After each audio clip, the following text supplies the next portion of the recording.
Thank you, Senators, for the opportunity. My name is Neil Hetherington. I have the awesome privilege of representing the Daily Bread Food Bank, Canada's largest food bank based in Toronto. Our vision is simple. We want to ensure that everybody's right to food is realized, and today, sadly, we are far from that. Daily Bread is a proud member of the Defend Disability Coalition, a group comprised of people with lived experience of disability and poverty and those walking alongside them in that journey. I would like to first start by acknowledging that I am not somebody who will be a beneficiary of the Canada Disability Benefit. I do not have a disability, and I'm grateful to have a salary that allows me to meet my needs. I acknowledge this because it's critical that the committee prioritize the voices of the disability community in considering Bill C-22. And these voices are clear. Bill C-22 is a historic opportunity to alleviate and even eliminate poverty among those with disabilities. The Senate must move with expediency. There is some debate about potential amendments. That, however, is overshadowed by a clear alignment that the fundamental guiding principles of this bill are the right ones. Last year, there were over 2 million food bank visits in Toronto alone.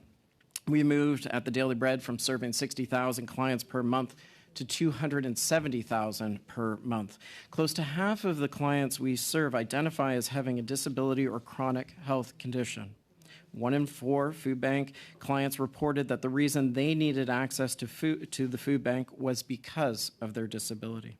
Our annual research report, Who's Hungry, shows that food bank clients with disabilities experience more severe food insecurity than clients without disabilities. It's startling that in Canada, that 1 in 3 food bank clients with disabilities reported going hungry at least 1 day per week. I'll share a quote with you from one of our clients who has a disability. I eat 1 or 2 meals a day. I can't afford 3 because of the cost. If it were not for the food bank, I would not be able to make it. It would be 8 to 10 days without food per month. Groceries are expensive, and because I am visually and physically impaired, I have no choice except to come by taxi for groceries. It costs me $20 every time I go shopping.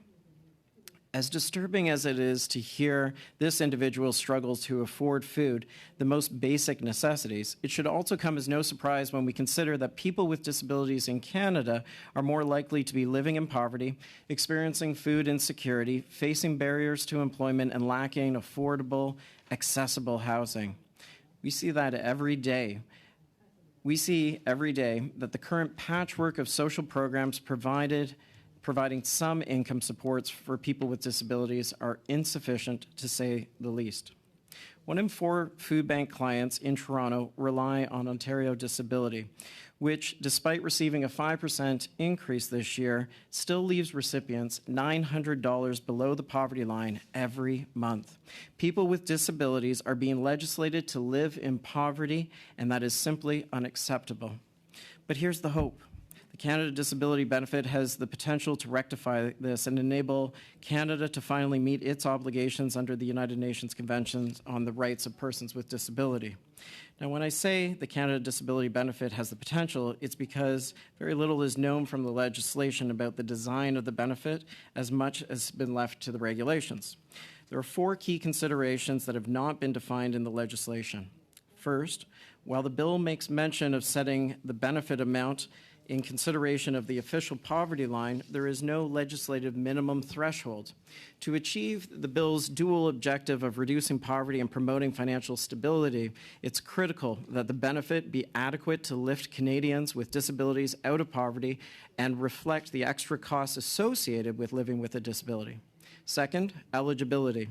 To reduce barriers to access, individuals receiving disability supports, including the Disability Tax Credit and provincial social assistance programs, should automatically qualify.